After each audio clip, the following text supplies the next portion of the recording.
Bom, começando aqui dia 30, continuando a nossa aula de ciências, agora. Primeiro foi arte, agora ciências. A gente vai entrar no capítulo 7 de ciências, início do apostila 4, da apostila 4. Capítulo 7 do livro de ciências, astros em movimento. Você já esperou um dia inteiro para que pudesse passear com sua família no dia seguinte?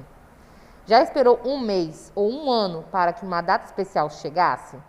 Os períodos de tempo, como o dia, o mês, o ano, estão relacionados com os movimentos dos astros do céu. Você está preparado para descobrir como essa relação acontece? Então vamos lá. Vocês já conhecem essa relação, porque vocês já estudaram isso em ciências o ano passado. Também estudaram em geografia no 4º ano. Mesmo assim, vamos seguir agora com o conceito de tempo para a ciência. Diga aí. Marina é uma menina que se tornou detetive por acaso. Em uma aventura, ela vai a Paris, na França, ao lado de Sherlock IV, neto do famoso detetive Sherlock Holmes, seu herói. Leia o trecho dessa história e converse com os colegas sobre as questões a seguir. Depois de 11 horas de viagem, ele anunciou com entusiasmo: Bonjour, Mademoiselle Marina, você está na França. O jato já estava pousando sobre uma plataforma. Marina esperava apreensiva em sua poltrona. Depois de alguns instantes, a porta do jato se abriu. Ela olhou para Sherlock IV, esperando uma reação, vendo-o levantar de sua cadeira, mas apenas recebeu algumas palavras. Bem, está entregue, minha cara. Uma colaboradora está à sua espera do lado de fora e a levará ao hotel Le Tourville, onde você poderá tomar café e descansar. O fuso horário aqui tem uma diferença de 4 horas. Bom, viagens longas entre cidades que apresentam diferença de horário podem causar mal-estar e cansaço. De acordo com o texto, o que Marina poderia fazer para se sentir melhor? 2. Marina viajou por algumas horas e chegou a Paris, na França, com somente 4 horas de diferença em relação à cidade onde mora, que fica no Brasil. Você sabe o que define a diferença de horários entre dois locais? E 3. Já ouviu falar em fuso horário? Sabe o que essa expressão significa?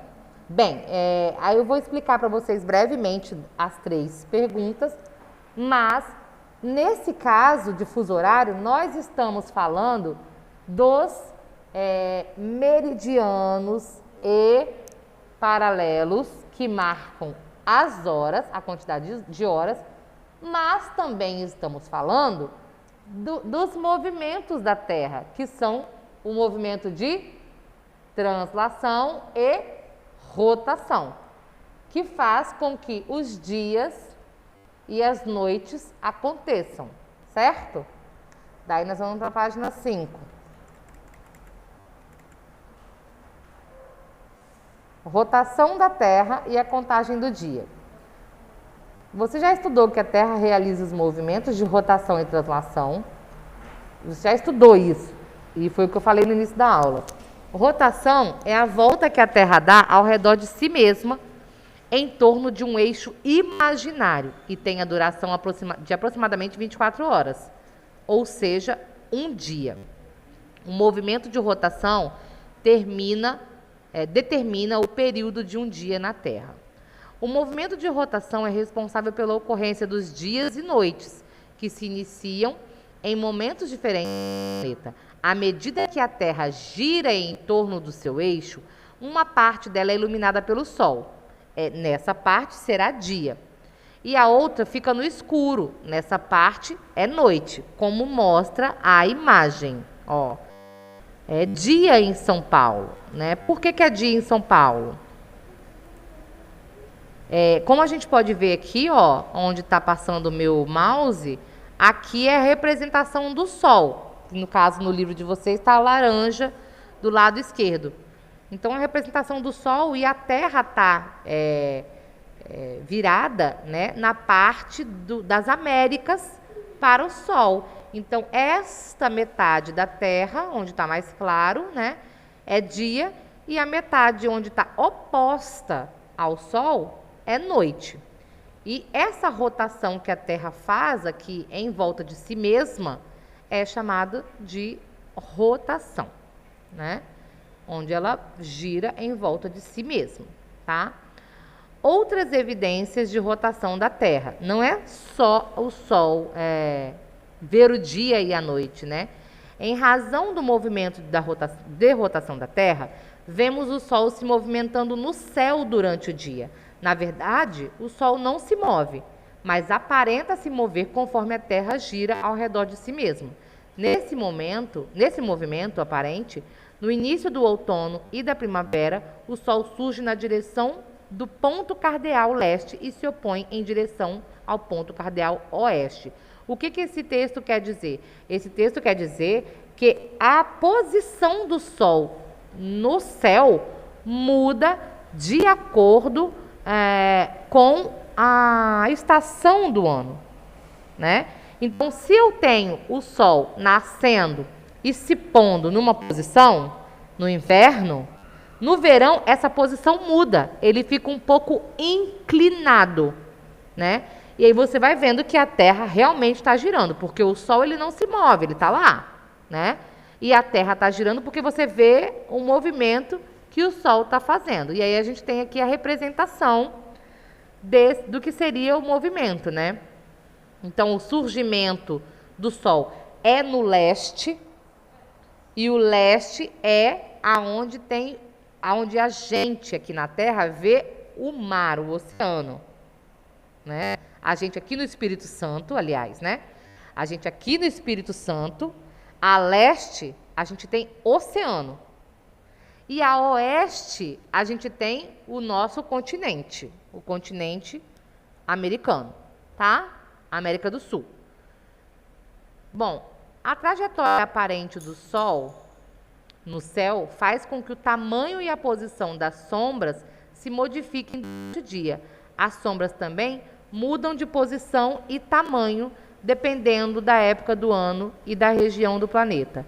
Observe os formatos e as posições da sombra de uma pessoa em São Paulo, ou seja, no hemisfério sul, e de uma pessoa em Paris, ou seja, no hemisfério norte, às 16 horas do dia 23 de setembro, início da primavera em São Paulo e início do outono em Paris. Olha a sombra da pessoa, no mesmo horário, no mesmo dia, né? A posição e o formato das sombras mudam ao comparar localidades dos hemisférios norte e sul. No início da primavera em São Paulo, a trajetória do Sol tem uma inclinação ao norte e em Paris uma inclinação ao sul. E a gente está vendo aqui a marcação, né, das letras, né, aonde está o Sol. Olha onde é que está o Sol em São Paulo, né, em relação ao meio da Terra. E olha onde é que está o Sol em Paris em relação ao meio da Terra.